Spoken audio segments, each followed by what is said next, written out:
tell you what, I'm gonna tell you.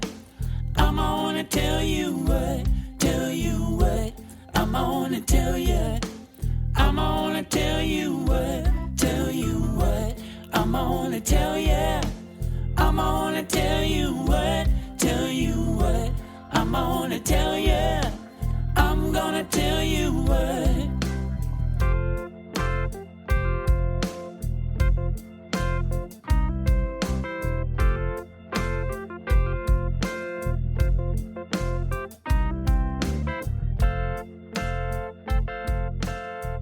Hey, how's it going?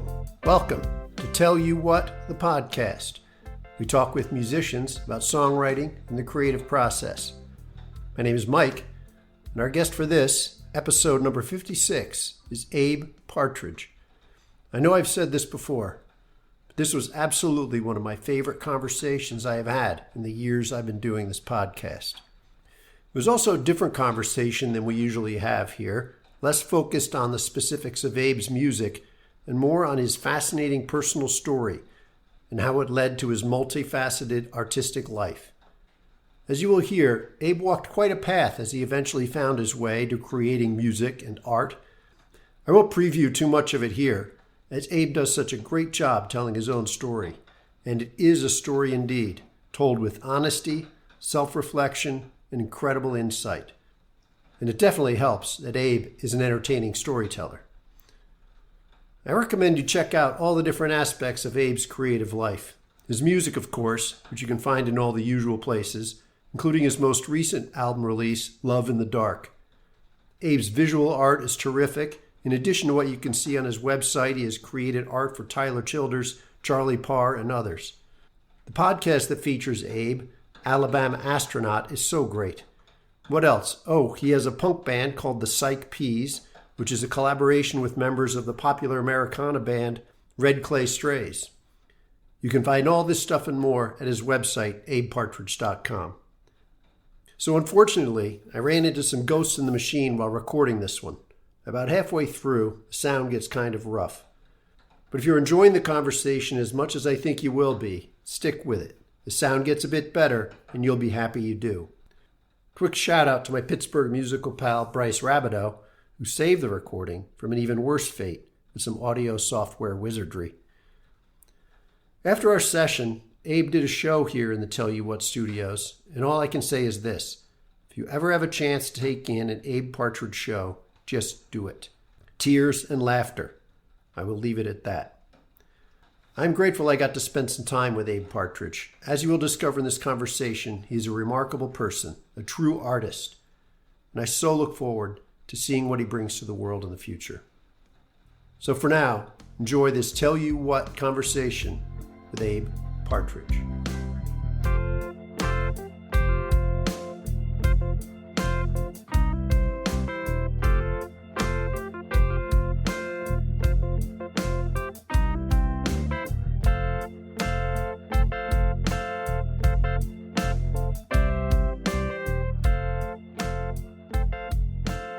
Abe Partridge, welcome to Tell You What, the podcast. Thank you. Thanks for joining us here in the Tell You What Studios complex. You're here live with us. Thank you, buddy. You're going to be doing a show here in the studio tonight. How do you feel about that? I'm happy about it. Are you? Yeah, excited about it. Well, we're excited to have you. We're going to spend some time talking about you, your creative process, your life. You have quite a backstory, Abe Partridge. There's so much to the life you've lived. Even now, as a creative person, there are many facets to your creative life. It's why I was really looking forward to this discussion. But I'm faced with the problem of having so much to discuss, so many ways this could go, and only 3 hours time to do it. Maybe not 3 hours. Yeah. We'll see if we can cut it down a bit. Yeah. But here's what I'd like to do. We'll touch upon various parts of your story, the various creative threads that you pursue, and we'll try to talk about them in relation to your creative path, your process, your songwriting. I'm sure we'll meander off track once or twice, but that's the basic idea. You down? Yeah. Excellent. Let's do it. All right. So you came to writing and performing songs and creating art much later than most artists I've talked to. You were in your 30s, if I have my story right. Yeah. Which is intriguing. Let me just say that.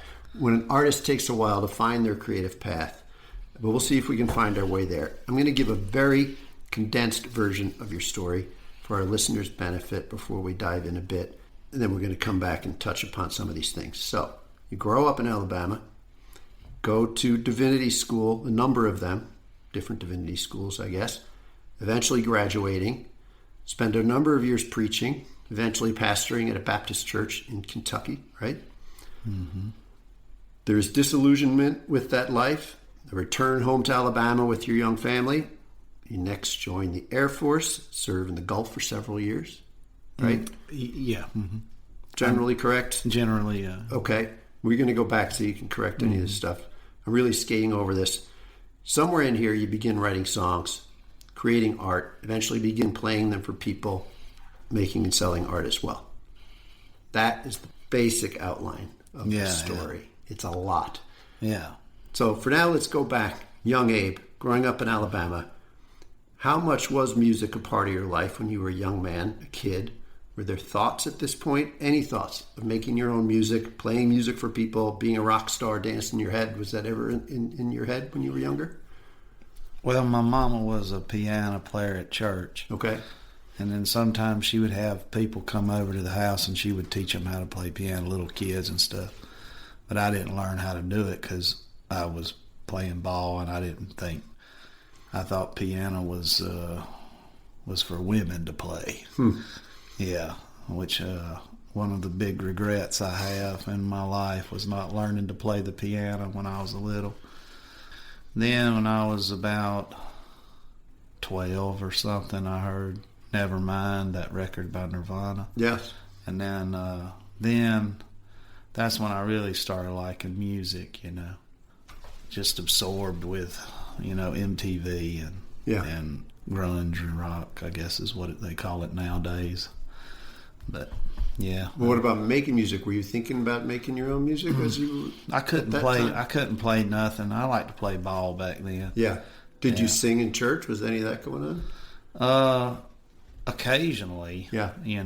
Occasionally, but I wasn't trying to do anything on my own. Mm-hmm. My mama was married to a man for a little while. That was my stepdad, and he had a guitar in the attic. And I tried to play when I was, I don't know, maybe 14 or 15. I couldn't make heads or tails of it. So, So were there any other creative outlets for you? Writing, art, any of those things when you were younger?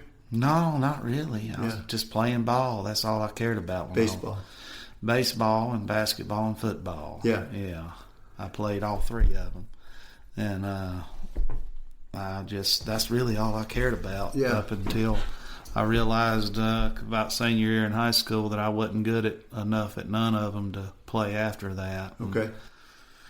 So off you head to divinity school. Well, yeah, divinity school, that's being really generous, I guess. It was part of the Independent Fundamental Baptist faith, so they just call them Bible school. Bible school, okay. Yeah, I think probably more fancy people would call it divinity school. But yeah. But so while you were at these schools, and you bounced around a little bit, right? Several schools. Yeah, I went to 4 of them in 4 years. Yeah.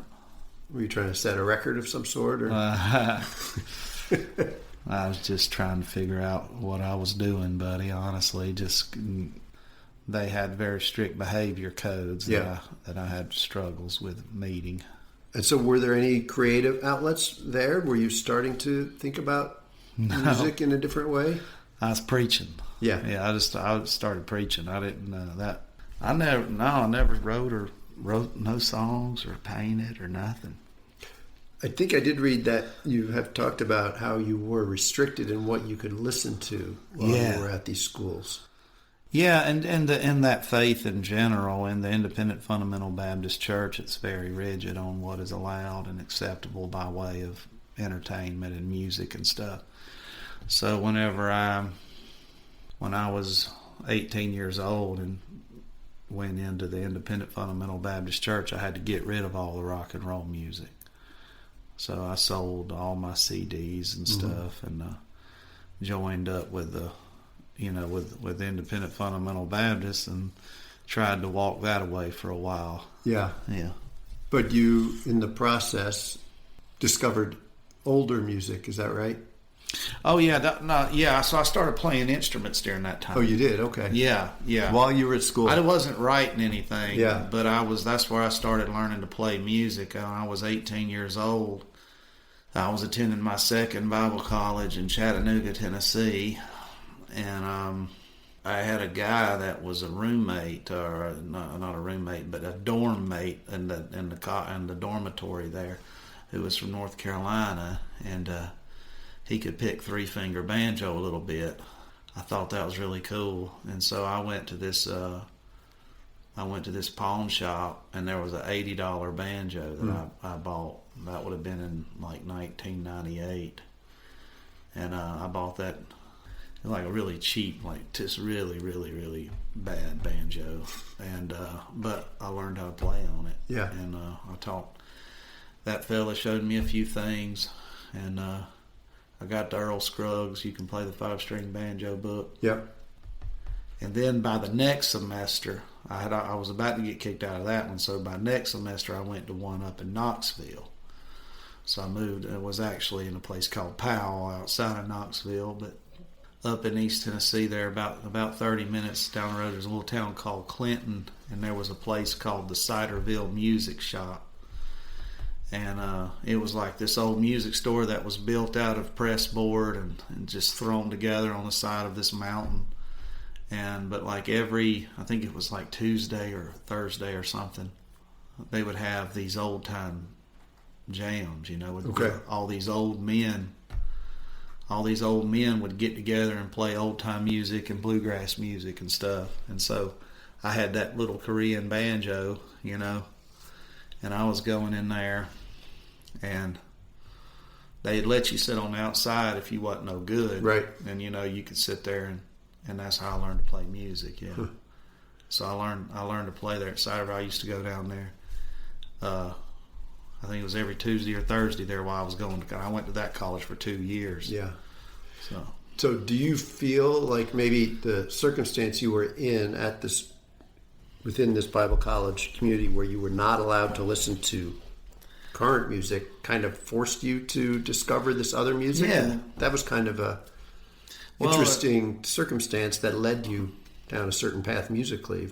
It did. Yeah, it did. Because I probably would have never been exposed to that kind of music. But see, the independent fundamental Baptists had a problem with modern music, pop music, rock and roll, modern country music, anything like that you couldn't listen to. But like at the churches, a lot of the churches are kind of rural, and a lot of people would play banjo and guitar and mandolins and stuff. So a lot of people had those instruments in the church, and that music was kind of acceptable. Right. And so I had a distaste for most of what they called Southern gospel music, which is just really that's what most of the kids would listen to. Okay. I don't know if you're familiar with it. It's really just this it's just really shitty. But, it's like a polished version. It's basically what Nashville did to country music. There's another industry in Nashville called Southern gospel music, where they take authentic, real, like 4-part harmony, church style singing, and then they Nashville it up. But I had a strong I hated it. I still hate it to this day. But I liked that. I like strings and old time music and stuff, and so I started and I got into bluegrass, but because you go get you a Bill Monroe record and it'd be all gospel record, and you could learn songs off that and play them in church. Stanley Brothers, Flatt and Scruggs, all that stuff. Interesting. Yeah, so I got into all that, which maybe in its time would not have been allowed in church because it was the new music. Yeah, well, yeah. Well, Stanley Brothers would have a song like Take My Hand, Precious Lord, and the next song would be like, Dim Lights, Thick Smoke, and Loud Music, Yeah. So they had a record called Saturday Night and Sunday Morning. Oh, one side was honky tonk songs, and one side was church songs. Oh, that's great. There was a marriage of the two, and Yeah. so I just kind of focused on the Sunday morning songs. 'Cause yes, the blues is for believers, and psychedelic rock is for dreamers. Consumer masses ain't got no soul. You won't hear Lightning Hopkins on the radio.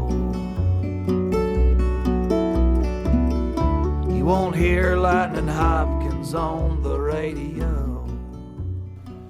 So you learned preaching at these Bible schools, right? I mean, that's a lot of what your training was for. Yeah, as they call it pastoral theology. Well, can we talk about the performance of preaching? It is a performance, right? Getting up there and preaching the gospel, right? Do you find this a creative act? Did you find it a creative act? I mean, I guess it probably is, but I never thought of it in that way. Mm-hmm. Yeah, I guess it, and still I'm kind of uncomfortable with defining it in that way. But I mean, I'm uncomfortable with defining what I do now in that way. I don't like to say I'm my performance. I don't like that. Because performance means that to me, it carries like an idea that you're presenting something outside of yourself. That is not true to yourself. Yeah, maybe so. But like, I don't view what I do as performance, Mm-hmm. and when I was preaching, I wouldn't have called it performance. I mean, that's a tricky word, performance. Yeah. But I don't like that word. I choose to think of what I do as communication. Mm-hmm. And back when I was preaching, I would have said the same thing probably. And because communication, number one, there's more than one person involved. Mm-hmm. And any type of good communication is going to require honesty, and it's going to require a back and forth. Mm-hmm. And any good preaching is going to require the same thing. Whereas performance, that's what actors do. Hmm. And they go home and they're themselves. Then they go and they put on their mask and they go play the role. That's performance. I ain't a performer. Yeah. That's interesting. Do you feel like communication skills you picked up in your preaching life have served you well as a musician? I mean, I've been talking to people. Yeah. I started talking to people as a teenager and through until the 27 years old. I talked to people. I talked to people with guns in their mouths. Mm-hmm. I talked to people that had just lost children, people on their deathbed. I don't think I really learned it so much as I just exercised what gift I was given. Okay. Because some people just ain't got it, buddy. Yeah. Some people just they ain't the kind of people that can. You have to be able to try to feel. You have to be able to put yourself in other people's shoes. Mm-hmm. And here we're talking about both things. We're talking about preaching and creating music. Well, that's right. Yeah, that's what I was at this college the other day where I was talking to their students, and they was really worried about, all they want to talk about is identity, this and that, identity, Mm-hmm. this and that. But I was Abe the whole time, In these various parts of your life. Yeah. I've always been the same guy. Mm-hmm. I've got different ideas, and I don't think I took different ideas. I think I actually got better ideas now than I did through trial and error and seeing things that work and things that don't work. But humans are malleable. If you're going to survive, you're going to be malleable. Yeah. And so what I'm saying is with the right set of circumstances, and in the certain set of circumstances and in the environment I was in at that time in my life, I was doing what I thought I was supposed to be doing. Right. But the fundamental person that's inside this, that ain't my body, but it's my soul, that's always been there. It's always been the same old person in there. I want to bring up a song, Love in the Dark. Mm-hmm. I'm going to quote this. I thought I wanted to be a preacher. Maybe I just wanted a stage because I was called to the floor and I didn't have nothing to say. Yeah. That song's kind of like a prayer, but that's where I got to. Do you feel like you have something to say now? Not from a pulpit. But with your songs and your art? Yeah. But yeah, just in a different context. Mm-hmm. But it's different then if you feel like you have something to say now and you didn't when you were in those shoes. Yeah, well, there was a time in my life where I shut up for many years. I didn't do anything. Mm-hmm. I abandoned all that when I was 25 or 27, and I didn't start singing my songs till I was 36. Yeah. So there was a period of 9 years where I didn't attempt to say anything. 'Cause I'd went out to disciple,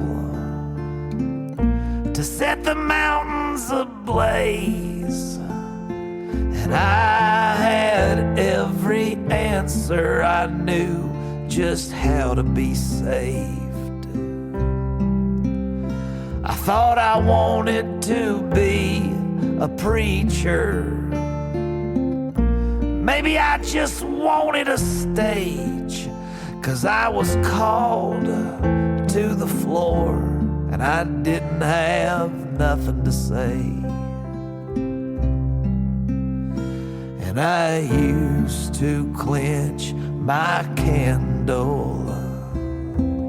I used to pray for a spark. Now I'm just content in the struggle of finding love in the dark.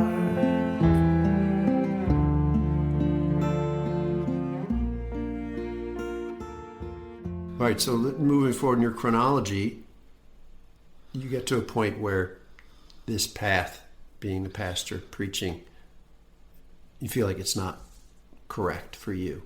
I was in this large, we call it large. It was large by independent fundamental Baptist terms, which means it had about 300 people in it. I was serving in this church as kind of like an understudy of a prominent independent fundamental Baptist pastor and evangelist, a self-taught, rural Georgia minister, and I rode around with him. He preached something like 50 revivals every year, in addition to pastoring the church, and I'd ride around with him and learned a lot in that world. Then whenever I took my own church in Kentucky, I was out of the echoes. The echo chamber is what they call it. So then it was the first time that I had to try to be my own man without any support. Right. And then I split the church twice in the 2 years that I was there, and it caused a lot of self-examination, which led to my eventual collapse. Okay. Yeah. Which coincides, if I'm correct, with you starting to write songs and make art. That's exactly when I started. Yeah, I was pastoring in Middlesboro, Kentucky, and at my wit's end, and a part of me had planted this idea that I was not cut out for this, and then that little idea began to grow and grow and grow, and it began to topple the house of cards that I had built, this really rigid theological structure that I had built upon which my faith rested at that time. my faith. I had this faith that was built on like all these ideas that I had, and once one of them fell, it caused this whole like domino effect, and they all began to fall. And then I realized that I had spent the best years of my life, or my youth essentially, in a church that did not allow for what I was going to have to do. And then so it was going to render my education useless. Mm-hmm. It was also, like most every meaningful relationship outside of my close family members, it was going to burn every bridge that I had built from. If you leave this behind. If I leave, because they don't tolerate leaving. Mm-hmm. And so facing that caused a delay of about a year of me thinking, let me wait this out. Oh. I'm gonna find a way to be able to do this. I can't start over. Doesn't sound pleasant. Yeah, it was very miserable. It was the worst year of my life. Yeah. Well, that coincided with the advent of high-speed internet into Middlesboro, Kentucky. Okay. And so I got the internet on a computer inside Middlesboro, Kentucky, where I found YouTube. And I was playing banjo a lot back then. Yeah. And playing guitar a little too in the church. I had to lead singing in my church because we didn't have one for a while. But I really was enthralled by this banjo picker named Roscoe Holcomb and this other one named Doc Boggs. And so when I got the internet, the first thing I wanted to do was find out where I could find videos of them playing their banjo, because I had recordings of them playing banjo, but I couldn't figure out what they was doing. Couldn't see it. Yeah, I wanted to figure it out because I was dying to learn to play like that. And so I found some videos of Roscoe Holcomb, and he was playing at this Newport Folk Festival. I think it was like 64 or 63 or something like that. And I was like, man, this is awesome, because you couldn't find, back before the internet, you couldn't just go to your music store and get recordings of Roscoe Holcomb. Right. These were really hard to find. But as I was watching that, this guy, Bob Dylan, came up, which I didn't know. I'd heard of him. My dad had some of his records, but I didn't really know nothing about him, And then he sang, he was singing Blowing in the Wind. Yeah. And that was like, I was sitting there and I was watching that, and it was like the first time I had felt anything in my heart like that in a long time. How old are you at this point? I was like 26 probably. And I was like, oh man, what is this? The words and the mixed with the music, and then the power that of the message with the performance, or the playing of the song and the melody, and all of it just like mixed together to really say this powerful thing where it becomes more than just the sum of its parts and all. And I was kind of blown away, and so I started trying to write songs myself. Do you remember that feeling, if you can put yourself back there, like, wait, I can do this thing that he's doing? That dawning? Well, it wasn't so much that I can, it's like I have to, because I didn't feel anything for 2 years. Like I'd almost felt like I was abandoned. Like I had this, at risk of sounding kind of crazy, which, some people probably already think I am, but I had like a very mystical kind of relationship with the divine through much of my youth. And when I got to Kentucky, it was gone. Yeah. And I felt like I was abandoned, but I used to have these moments of ecstasy and prayer when I was younger, and transcendence kind of stuff. Then when all of the stuff happened up in Kentucky, I was checking out, and then when I heard that Blowing in the Wind, I was like, oh my God, this is amazing. And so that's when I started painting. And that's when I started writing songs. And At roughly the same time you started doing both of these things. Yeah, because I was having to turn this very... this is like the problems I were having. I couldn't verbalize. I didn't have any friends. Okay. I had no friends outside of the Independent Fundamental Baptist Church. I didn't know you. I didn't know the version of you in Middlesboro, Kentucky. I didn't know anybody like that. And she could be like, "Hey, can I talk some stuff out?" It wasn't like that. I'm here for you now. Just for the record. Well, it wasn't like that. Yes. It was like if you verbalized anything, it would have been akin to what they call apostasy. Right. And so it was not something that I could ever verbalize to my congregation, to anybody really. I mean, I did in confidence to my wife. Right. So this was therapeutic. Yeah, it was survival, really. Mm-hmm. And there's no intention of singing these songs or showing your art to other people. I had no intention of ever doing that until I was already in my mid-30s. Yeah, which is a long time Yeah. hence, right?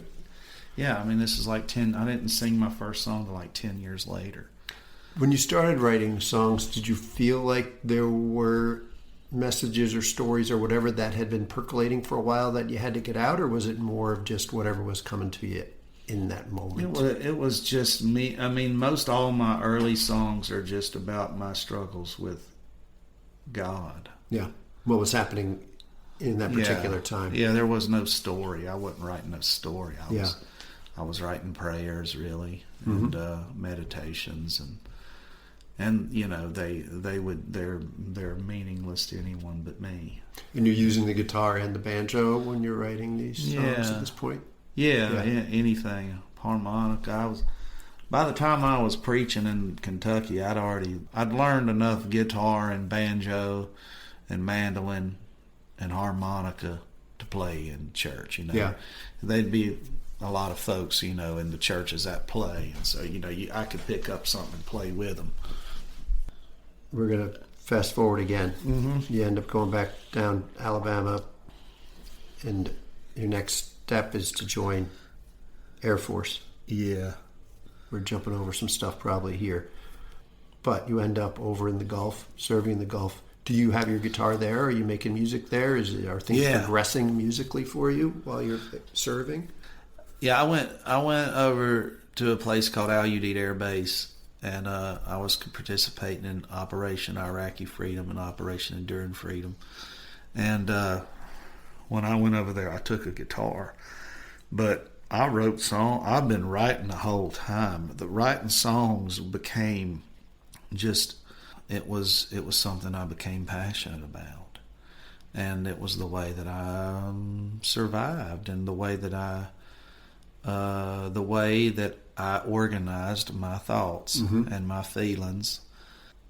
I sing them to my wife and my mom sometimes, but did you have a stable of songs that you're going back to? Like, these are the good ones and the other ones got catchy? You just kept moving forward? Yeah, I have no idea where most of those songs, they're gone. I don't even remember most of the stuff. It was just me trying to make poetry out of what was going on and the way I felt. And because when you can take something that hurts and you make it beautiful, there's it relieves you from the hurt. Yeah. If you take pain and you make it pretty, you don't have to carry it as much anymore. And so I was writing, a handful of songs that I wrote prior to doing what I do now, I still play. Okay. But mostly, I don't play any of those. But yeah, I had a guitar because I'd been writing the whole time, and whenever I had to go overseas, I took a guitar with me. Yeah.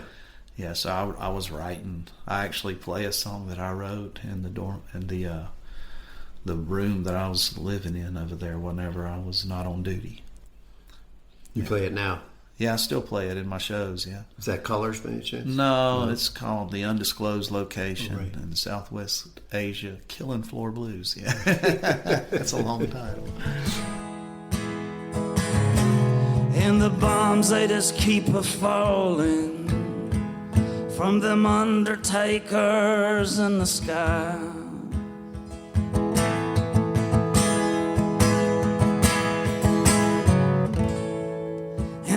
think about my babies. When I left them, they were crying.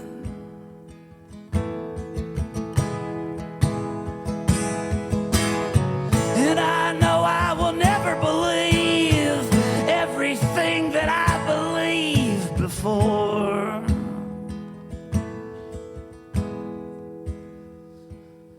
'Cause I can't even tell the difference between a prison and this war. A prison and this war. A prison and this war. Okay, now there's the shift happens at some point where you decide I should or I will or I'm going to play these songs for other people. Talk about how that happened. Well, it happened when I was in the desert. Mm-hmm. And see, I just carried absolutely debilitating regret. I mean, I'm talking about the type of regret that would make me shake when I thought about my youth being squandered, what I considered squandered at that time in the Independent Fundamental Baptist Church. I would sweat thinking about the gravity of what I did with my youth. And then when I left that, I jumped right into a war machine that I got to see up close, front row seats to a war machine. And now I turned 34 over there. Okay. So I was turning 34 years old. I've got front row seats to the war machine doing what it does best. It caused me to look inward again. And I was like, I began to have the same feelings toward what I was doing there. It probably even worse than I had whenever I was in Kentucky. Mm-hmm. And so it became another one of those self-searching kind of things. And I realized, basically I come to the realization that I'd spent my whole adult life bringing in negativity and then violence into the world. And the whole time I had been painting and writing songs, and the idea occurred to me. I was like, this is what I do. Because I was becoming cognizant of the fact, like I'd play some of my songs for my buddies, yeah, and I was becoming aware that people thought my songs were good, like you're having an impact on the listener. Yeah, like they're like, oh man, that's really great. And so I was like, maybe that's what I could do when I get home. And I told God if He'd let me come home, I'd try to play some of my songs, And when I got home, it was a few months later, a little thing popped up. Yeah, we're going to talk about that in a second. Okay. But I just want to pursue this thread a little bit. Did you see this as a redemptive act? It might have been from a bird's eye view, but when you're living in it, you don't think of it that way. Yeah. I was just trying to. I just had so much. I had guilt and regret. That's been the biggest demons that I've ever had to face. Yeah. Guilt and regret have driven that drove me to what I do today. Yeah. Yeah. You saw this as a way out, maybe. Yeah, well, I don't even know if I thought it was going to be a way out, but it became a way out. Yeah. But, I was told all my life you can't make it as an artist. So you don't believe that there's actually a life that follows being an artist. You feel like maybe that's something you can do on the side. Yep.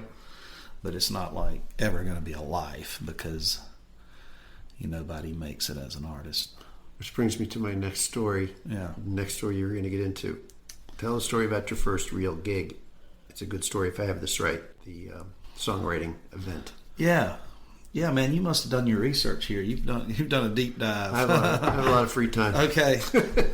Yeah, so when I came back from the desert, I had no idea like how to play these songs. Yes. You know? What's the next step? So I had made this promise to God that I'd do it. And I had every intention of honoring that. And so but I wasn't a part of a community of artists. I didn't know any artists. I didn't know anybody that played music. And so then I would go see shows occasionally. I would go see shows of touring acts that I was really into.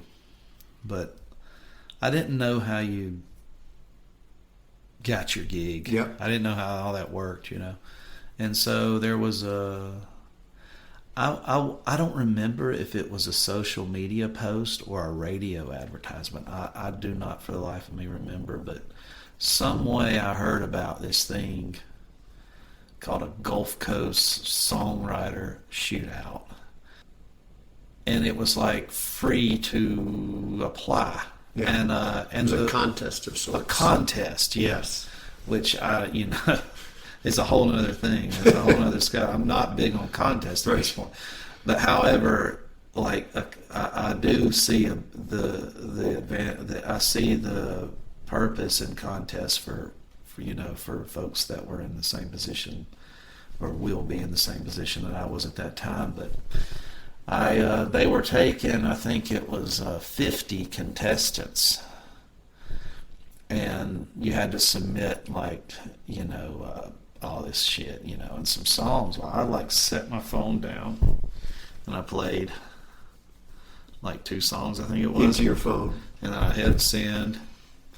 And the guy had me. I was one of the 50. Right. And I couldn't believe that I even got to be one of the 50. Yeah. Because the prize was $3,000 or something. It was it was enough for... I mean, I don't think any other artist that applied for that thing that was their first gig. I think most everybody was local folks that played around. Yeah. And so they divided the 50 contestants into 5 nights of 10. Okay. And so I go, you draw numbers for what order you go in. Well, I picked number 10. I was the last person to go. And so I sat there and I heard 9 people sing 3 songs. And I was very aware of the fact that I was not like any of that. Yeah. What I was going to do was not. And some of my Air Force buddies had come with me that night, and my mom was there, and my wife. I'm glad they came, because if they wouldn't have came, I would have left. Because you thought, I don't belong here. No, it was not my scene, yeah. I would have left, but they were with me, so I had to man up. And they called my name, and I had to borrow a friend's guitar, because I didn't even have a guitar with a sound hole in it. I had this old F-hole guitar, this F-hole guitar that you couldn't easily amplify. So I had to borrow a friend's guitar, and it had one of those little clip-on pickups and wire hanging out of it. And I took up some papers and laid them in front of me. I had finished writing a song on the way to it was I ended up winning the damn thing. You won the thing. Yeah. And then what happened? Well, there was another contestant there. His name was Sean Byrne.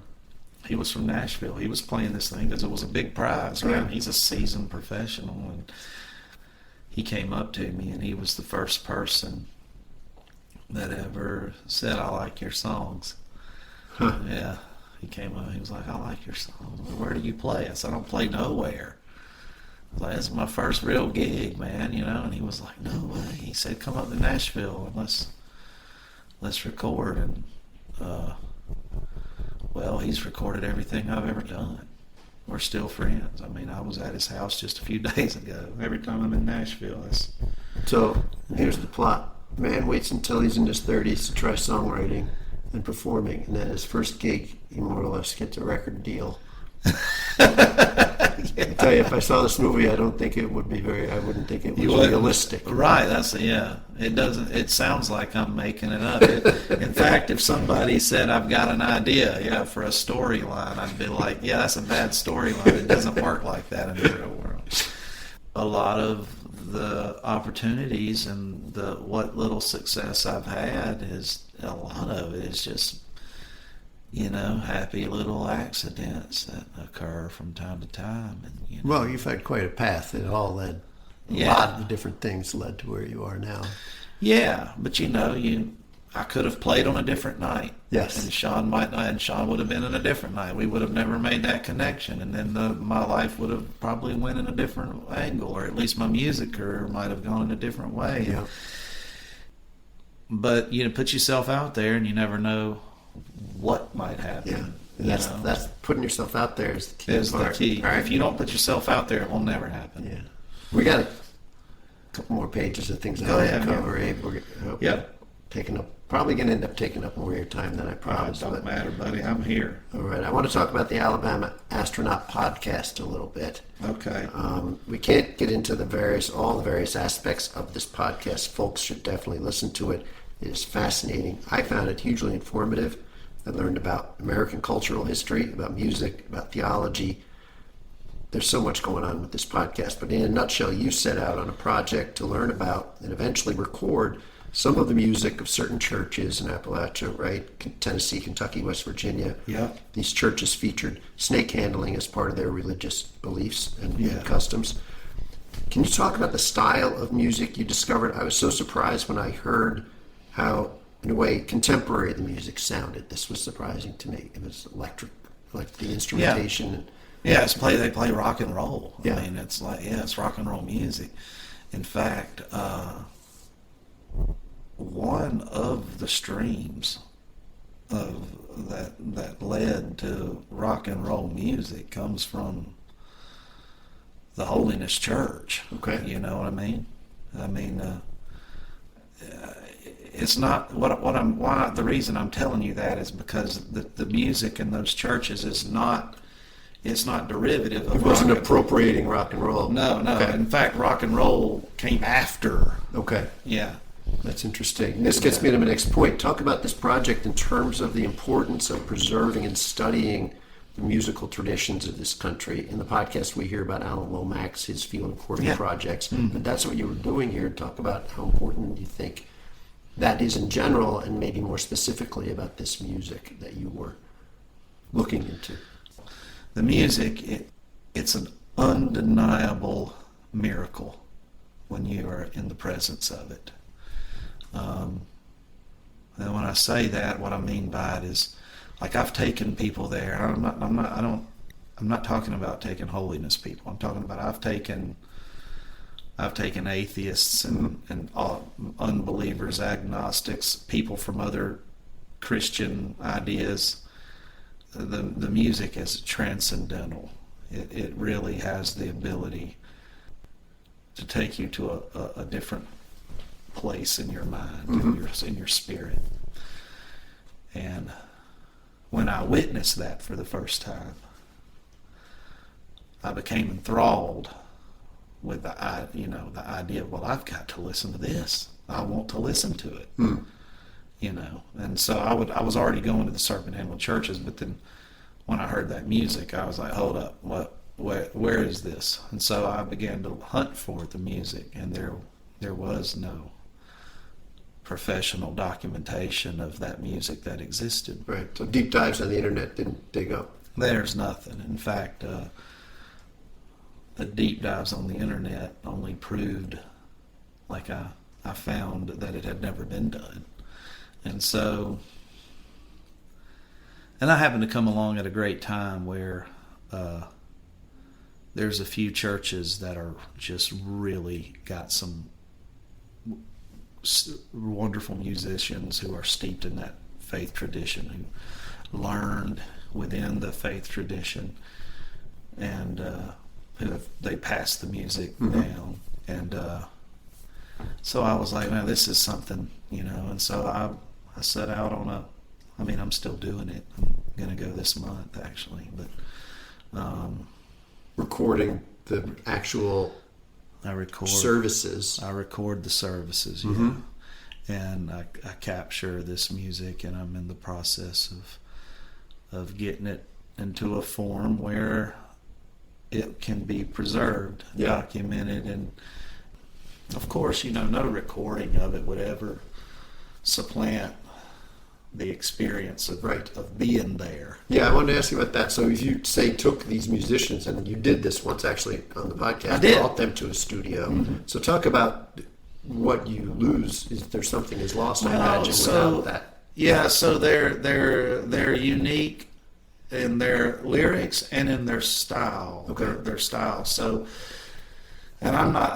I don't know if that's the academic words for this. I'm not an academic. I'm just somebody who's passionate about it. But they're unique in the way and the things that they say. And they're unique lyrically because they're unique theologically. Theology, which literally interprets a passage in Mark 16 where it says to take up serpents, and if they drink any deadly thing, it won't hurt them. And Poison. they drink poisons, and so they have songs about that. Okay. And so what you could never reproduce in a studio would be the style that they're playing, because it's a communal thing. Mm-hmm. There's no pre-planned. You don't get a bulletin when you walk in the church that tells you who's singing and who's what the song's going to be. Nobody knows. Yeah. The Spirit leads them. Whereas, so when we went to the studio, our real goal was to capture what some of these songs are structurally and lyrically. And we did that, and I think we made a really beautiful record. And I played acoustic guitar, and we used some Nashville guys to fill out the sound, and my buddy Sean Byrne produced it. Okay. And they're super proud of it, and they,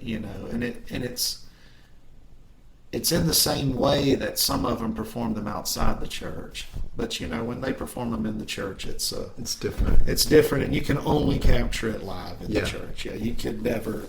It would just not be the same. So you're actually doing both things. You are recording these services, and you have brought musicians to the studio. Yeah. But like you say, it's kind of two different things. Mm-hmm. I really recommend people listen to that podcast because, like I say, there's so much more to learn about these American religious traditions, but we learn a lot more about Abe. Abe goes on a journey of sorts through this podcast too. That is worth. Well, what I did was just live my life, and what my buddy Farrell did. We happen to be listening along. Constructed this whole podcast about it. Yeah. But I want to jump to art if we can. Yeah. Let's talk about your painting, your visual art. In a lot of your art, there are words, bits of stories, maybe, right? So do you look at your painting as a way of storytelling like you might your songwriting? Yeah, it's just visual storytelling, yeah. But do you think it's different stories than your songs, or it just happens to be the medium that you're working in at that time? Yeah, they're not different. I wouldn't say they're different. It's just a different way, You listen to you watch a movie, or you can listen to a song. It's, one's going to be way different, but they might tell the same story at the end, right? Yep. So, yeah, it's kind of like that. Can you talk about the actual process, the way you create most of your paintings, just so our listeners have an idea of how you do this? Yeah, the kind of painting that I'm known for, and the kind of painting I did exclusively up until about 2 or 3 years ago, was I paint on roofing tar. So I spread out roofing tar over boards, and then I cure it, and then after it cures, then I paint on it, and then I carve back into the hardened roofing tar, and it makes a kind of a unique style. Yeah. And Alabama Public TV made a little movie about it. It's on YouTube. Okay. I'll have these links on the homepage because people really should look at your art. Now, if I understand it correctly, the way you've described this process, and I've read about it a bit, you don't have a full game plan when you create a piece of art, but you put that blade to the tar and you go, right? There's no eraser. No involved, eraser. right? Yeah. So this maybe is different than songwriting, where Yeah. you're scribbling on a piece of paper, you cross out, change the words, move this around. So in that sense, it's a different process. It's a different kind of creation. Yeah, I mean it's similar in that they're both telling stories, and that I view them as the same kind of stories, but it is different in their process. It takes me a lot longer to. You got to write songs, you got to whittle on them, you got to polish them. You know, you got to cut out stuff. You play them a few times, then you end up figuring out that line ain't the best line, and then you add a yeah. So like writing a song is a different type of thing. Whereas like when I go to paint, it just is something I make in the moment. It's like a document of that moment, and it exists that way. And I like doing both of them. Yeah, a lot. It's also different in when you talk about the product, finished product itself. You make a piece of art, maybe you sell it, maybe you hang it on your wall. Yeah, that process with a song has a life. Yeah, right? yeah. I still sing songs that I wrote like 6 years ago. And maybe you sing them differently. Maybe they change over time. Yeah, but I still sing the song, and they're part of my like repertoire. You know, so like so you carry that thing out, and it's like you're putting it on exhibit hundreds of times. Yeah, over the course of a year. But yeah, the art, the visual art, you know, you make it and it goes somewhere, you know, and then like I'll go to somebody's house like 5 years later and I'm like, oh God, I remember I remember making that now. Yeah. It was that memory was gone. Now I bring it. It brings it all back. Yeah. Yeah. It's interesting. Yeah. One more art question. I'm not sure how you feel about the term outsider art. I'm sure you have been categorized that way. But if we allow the term to mean that the artist in question has not been formally trained, right? That maybe as a definition. Do you would fall into that category? Do you think of your musical self that way too? Like you were not formally trained and you just do things your own way? So do you see parallels in the way you produce art and music? Yeah. I mean, I've always been uncomfortable. I mean, like most artists, I don't think artists come up with labels. I think non-artists come up with labels. Yeah. So, you know, if the word is outsider, I'm like, whatever. But yeah, I definitely, I look back now and I'm so very grateful. I said earlier that guilt and regret, you know, I carried that, and I did for years, but now I don't, because through art it gave me this platform. Like my past experiences gave me this platform to create art from that give me a unique perspective on the world, and it allows me to speak about things that some people may not have had the experience to speak on. And so I'm really grateful now for the way that I lived and the choices I've made in my youth. I'm grateful for my time. If I had to live my life over, I wouldn't do it the same way. But that doesn't mean that I don't look back and with gratitude at this point, because art it redeemed it all. But there was a process there. You know, I made art for, it was like 8 or 9 years or something before I sang a song in public. And then it wasn't until 2018 when I first showed my art in public. Yeah. So it was over a decade before I had my first art show. And so I'm so grateful that I had those years alone outside of a community of artists where I didn't have to tell nobody. Nobody told me I was doing it wrong. Nobody told me that song sucks. Nobody told me, oh, you should go play down here. You know, it was my method of survival. And then by the time I chose to do it publicly, I was too set to change. Yeah. It was like the concrete's done been poured here. Yes. And so if I ain't doing it right, oh well, this is the way I do it. Yeah. Yeah, I'd had a question about when you finally started playing your songs in public and showing your art. Do you think it had an impact on your process? And it sounds like the answer to that would be no. Well, it could if I allowed it. Sometimes I get asked to co-write, and you got the famous folks, and I got famous friends and stuff, and the temptation would be there to try to write a hit. Yeah, which is, what does that even mean? What does that even mean? But like, I didn't get here by doing that. Yeah. And that whole thing feels disgusting. The whole idea of using art, after all that it's done for me to turn around and to try to use it in that way, it's like taking your wife out to walk the streets or something. I'm not doing that. Yeah. It carried me through what really it gave me a new life, and it gave meaning to so much of my life.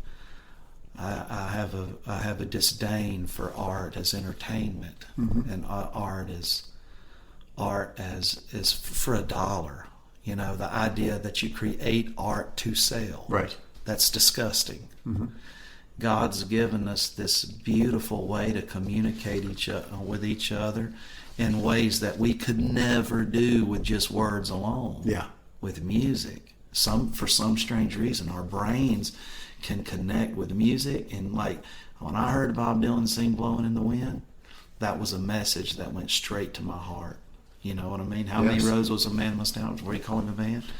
And you consider the time that he did it, right? And the atmosphere, and then the time in your life when you discovered it, also. Yeah. And then you take that and you think about what it is. If you meet a guy at the Walmart and he says, "How many roses around before you?" Okay, crazy, Right. Yes. But you heard it in a song, and it was it was written so beautifully, and it comes across, and you're like, this is something that I cannot argue with. This is true. This is true. This is undeniable. I cannot honestly render an argument for this truth here. That's the gift of music. That's the gift of songwriting. And to use that to try to, go down to Nashville and write with somebody in hopes that somebody will cut it. Yeah. It's just selling your birthright, man. It's like, it's to make the holy profane. A couple more things I want to touch on. I really enjoyed this conversation. We could do 2 more episodes. I'm not going to do that to you. Our daughter Lucy was with you on the Cayama cruise with her band Buffalo Rose. There were a lot of big name Americana acts on that cruise with you. Yeah. When it was over, she told me there were 2 acts that she saw on that cruise that made her cry. One of them was Abe Partridge. Oh, good. Can you talk about what it is you're trying to bring to your live shows? It's not just Lucy. I've heard other people talk about how compelling your shows are. What do you think's happening there? Well, it's communication. That's what it is. You're talking.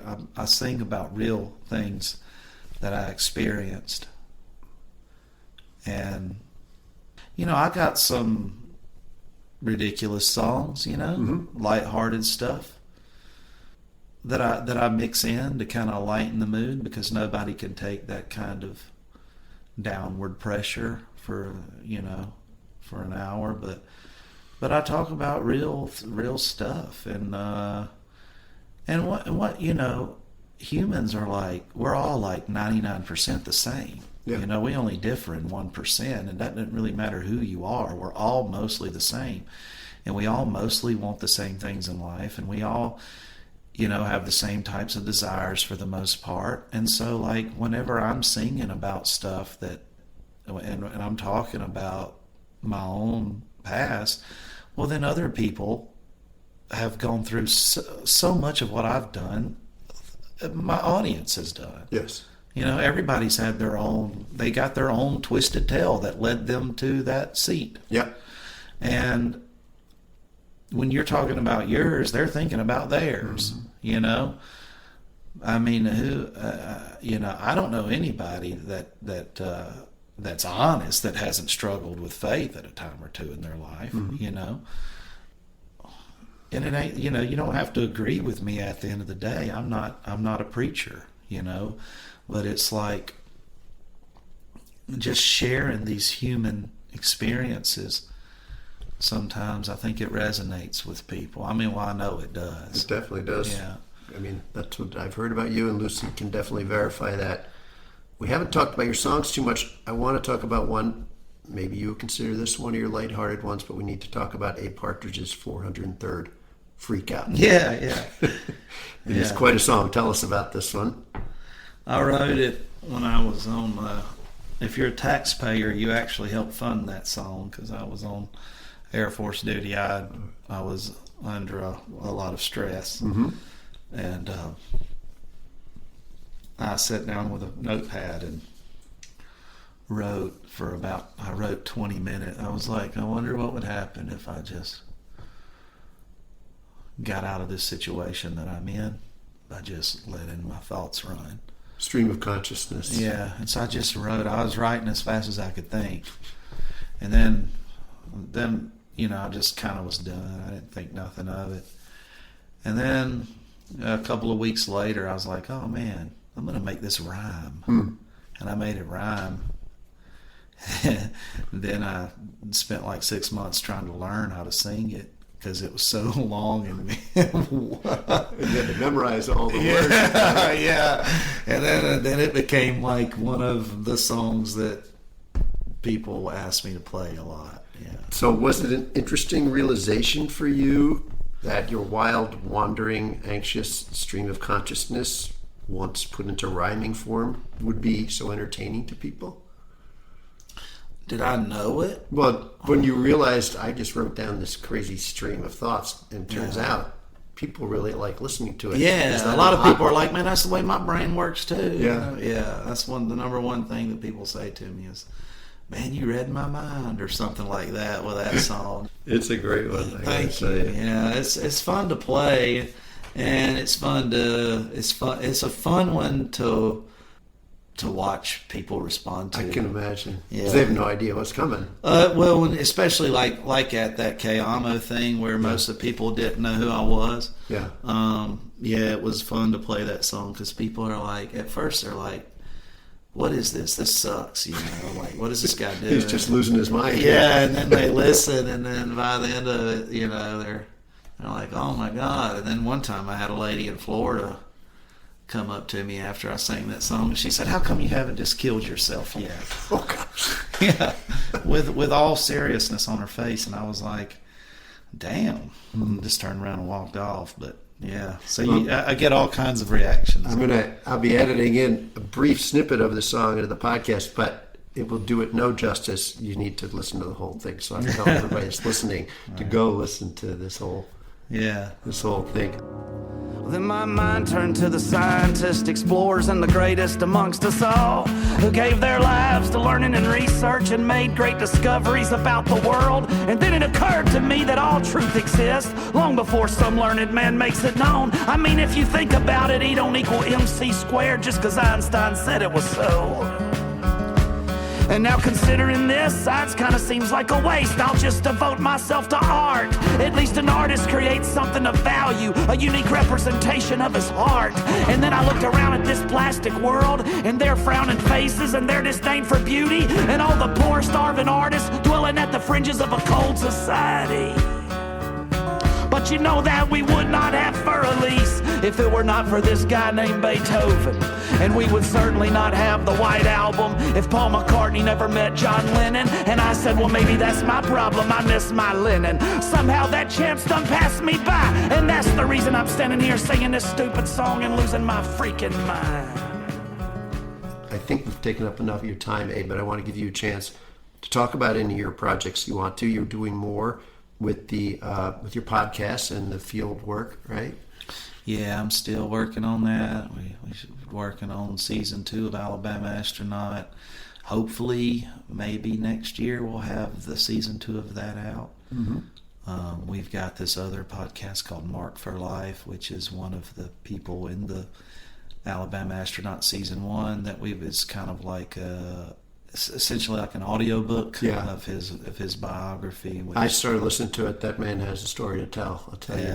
He's lived a tragic kind of life, but he's a great guy. And I will say, like, some people have asked me why. It goes deep, yeah. Yeah, and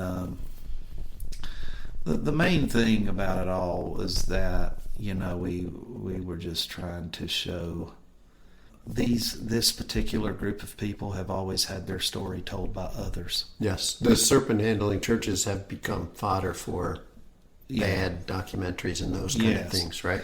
Right, and they have little to no interaction with law enforcement, mm-hmm.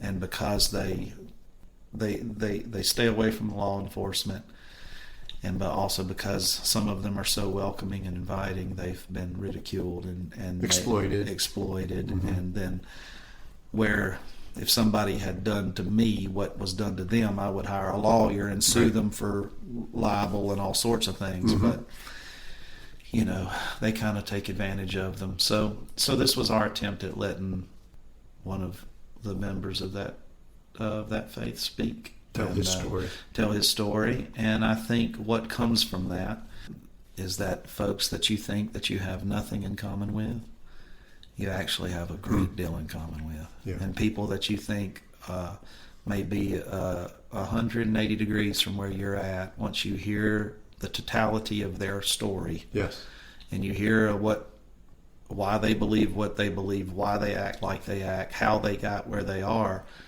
you begin to see, if those same circumstances were the hand I was dealt, I would probably be the exact same person, you know. And so then that creates empathy. And it's hard to hate people whenever you know why they are like they are. You know, it makes it impossible to hate them. And then you can communicate with them. And then if we could communicate with each other in this country, then we might actually not be wanting to kill each other all the time. So that's Mark for Life? Yeah, Mark for Life. And then we have Alabama Astronaut season 2 possibly down the road. Yeah. You have a record that came out last year, Yeah. right? So now you're touring that record. You're out on the road right now.